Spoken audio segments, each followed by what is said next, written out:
Happy Catterday, everybody. Welcome back. Yesterday I had worked lower body, but I'm just getting to the voiceover today. So here we go. I got to the gym and decided to do my warm-up on a treadmill. So I did my usual incline treadmill power walk, which I don't do all the time anymore, but once in a while I throw it into rotation, and it still is a good warm-up option, but it's not my go-to like it used to be.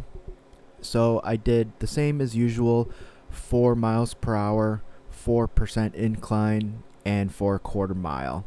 And that took roughly 3 minutes and 50 seconds. For some reason I didn't record the time, so it's there about 3:45, 3:50, something like that. That's how long it usually takes. And then I began to do warm-ups for the squat. I started off with 135 for 5, 185 for 4, and here you are seeing the 10 by 5 with 240 pounds. So heavier than the first time I did the 10 by 5, so with using the weights from the second cycle and keeping, of course, the 90 seconds of rest in between sets. And it was a good lower body day. Now there's more to talk about, but we'll get there in just a moment. So overall, squats felt comfortable. They felt nice. I will preface this by saying that I went into the workout fasted. I had not eaten. And that was a decision I made. I wanted to get to the gym relatively soon after waking up, and so I skipped breakfast and then just went straight to the gym. I did eat afterwards, but I did not eat beforehand. So I did feel just a tiny decrease in strength, and not even all that noticeable, but definitely not as fresh as I normally would. And I did feel a bit of fatigue kick in, especially when I was transitioning from squats to deadlifts, but nothing bad, nothing that really affected performance, but something that I just did notice just from not having eaten anything beforehand. It does make a little difference, but I also know plenty of people who prefer working out that way. They prefer training on an empty stomach or being in a fasted state. Now, I don't typically do that for myself, especially with the way I like to lift, but it does work for some people. And I can get away with it here and there. I would definitely not make it a habit, but I have found myself training fasted every once and again. I wouldn't even say occasionally, just every once and again. And so for squats, good stuff here. I am realizing something that I think I noticed before in the past when I've run this program, is that the 10 by 5s, especially when you go past week 1, week 2, those are the toughest days. They feel like peak weeks. And when you go to the 10 by 3, of course, depending on how heavy you're going, but the decrease in volume almost feels like a deload.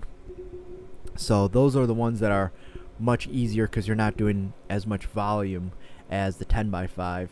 But it's a good challenge. It really brings up the conditioning. It really does, especially at the pace, because that's something that you want to keep constant throughout, is the 90 seconds. And I'd say probably about 6 weeks in, it gets really tough, almost to the point where you won't hit your targeted volume and you have to stay at a certain weight before you can move on. It really makes a difference.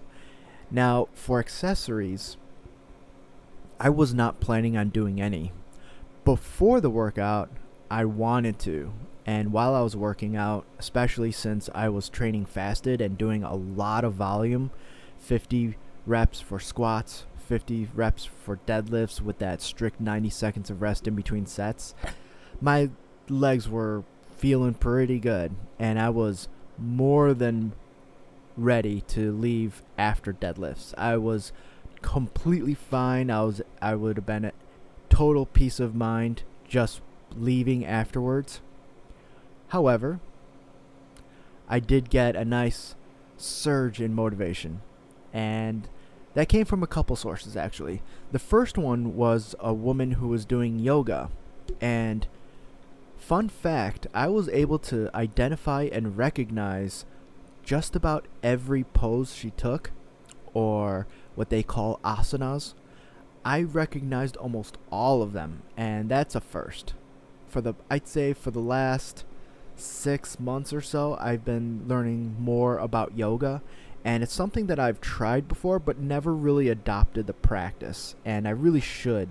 I really should start to include it more and more into my weekly routines. I do some of the poses and some of the postures, but certainly not like a full-fledged program or anything like that. And she was doing just great yoga.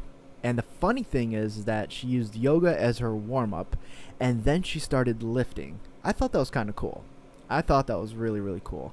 And not only that, but she also had cupping marks on her back. Now, for those of you who don't know what that is, it's an Eastern style of medicine, practice, health work, body work, and it could be a little bit alarming if you've never seen it or read about it before, because they look like large red lumps basically from the cupping, from the way that it's done. And I just think that's really cool. I just think that's really, really cool, the fact that she not only does practice yoga, but she also uses resistance training, and on top of that, she's open to the fact of utilizing other practices, what's usually referred to as alternative medicine, but just a different approach, and that she does cupping. I think that was really, really cool. It's a nice blend of body work and also just health work in general. So really, really big props to her, and she definitely helped fuel some motivation, because I was lagging behind in terms of focus, in terms of drive especially, and energy, just from not eating and the sheer amount of volume that I was doing. I was getting kind of tired and kind of losing drive and losing motivation, and she really helped kind of just give it a nice little punch up. So for the squat accessory, I went to one that I really like and I highly endorse to specifically support the squat, and that's the good morning exercise. I did a stiff-legged good morning, and basically I started off with 135 for 8 to feel it out a bit, and then I didn't want to go heavy. After squatting and deadlifting, I don't think heavy good mornings would have been a good idea. So I did just a 20-pound increase to 155, and that was for the 3x8. And it felt perfectly fine. Believe me, that felt like I had enough stimulation where I didn't have to go overboard with it. Okay, deadlift. Sumo deadlift. Good stuff here, and I really, really appreciate not only the extra drive, but also the inspiration to just kind of lock in and go for it. I started off with a set of 5 warm-ups, of course, warm-up set of 5 with 225, and then a set of 4 with 275, so nothing different from usual. That's how I've been doing it, and that's what's pretty much comfortable for me. And plus, it cuts down on how many times I have to load the bar, which, for anyone who has lifted a substantial amount of weight, you know that just loading the bar can be a bit tedious. So deadlift sets went just fine.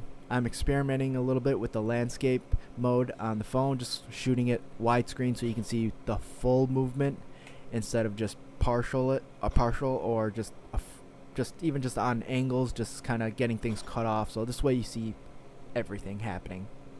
And it was a good day. It was a good, comfortable day for deadlifting. No struggle really.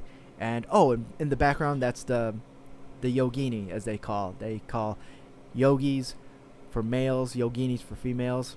But that was her. That's when she started doing yoga. But deadlift went just fine. And again, comfortable reps, no worries. And yeah, that's pretty much it for deadlifting. So really, when it came down to the accessory for the deadlift, I went to an old favorite.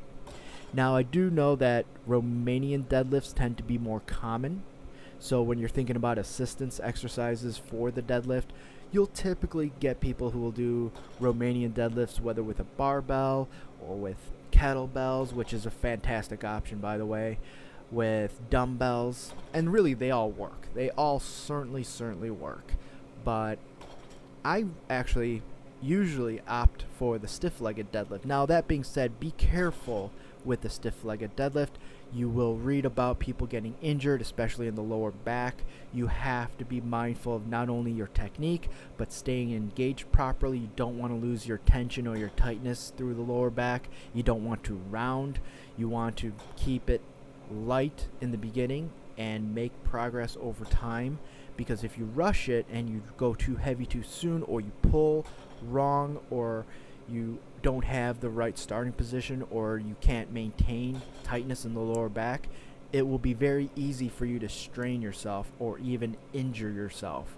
So you have to be careful. It is a great exercise, but just like a lot of other things, make sure you have the mobility to get to that starting position without any discomfort. If that starting position is tough for you, or you have to kind of fidget your way into it, you shouldn't be, one, overloading on the exercise, and two, you should be doing mobility work on the side. Choose a different option for now, and then when you get that mobility, then bringing the stiff-legged deadlift is not a bad idea. But I personally love the stiff-legged deadlift.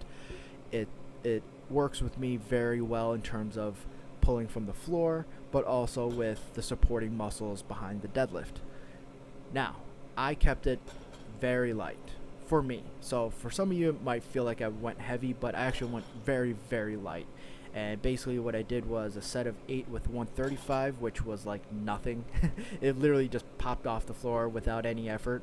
And then I just did a jump to 225, and I certainly could have gone heavier. I certainly could have gone heavier than 225. However, I wanted to be a little bit conservative, and I did a 3x8 with just 225. And next time, if I utilize the stiff-legged deadlift, I'll probably do progressive sets, but I don't think I'll make any massive jumps. Oh, and also I used the sumo stance for the stiff-legged deadlift. Usually, commonly, it'll be conventional stance that you'll see, but I actually quite like the specificity that the sumo stiff-legged deadlift brings, just because I am back to focusing on sumo deadlift, so I'm in the stance and still working from it, which makes sense because that's what I'm utilizing. If I did a conventional stiff-legged deadlift, of course I would get strength benefits, but I like the fact that it's a direct carryover for the same stance that I'm using for my deadlift. And if I was utilizing conventional right now, then I would do it conventional stiff-legged deadlift, but since I'm using sumo, I want to do it in the same stance. And plus, I can always use more practice with that stance because I don't do it for a lot of exercises, but it's a really, really good option. Oh, and funny thing, I thought there was a possibility that I had done only 9 deadlift sets. I was pretty sure I did 10, but I thought, you know what, there's a possibility I only did 9, but lo and behold, I did a bonus one, so I did 11 sets of deadlifts. And oh, also, on a side note, last thing I'll talk about is one of my gym crushes showed up, and I didn't recognize her. I think she did something different with her hair, but she looked fantastic, and I just want to throw that in. Alright, adopt, don't chop.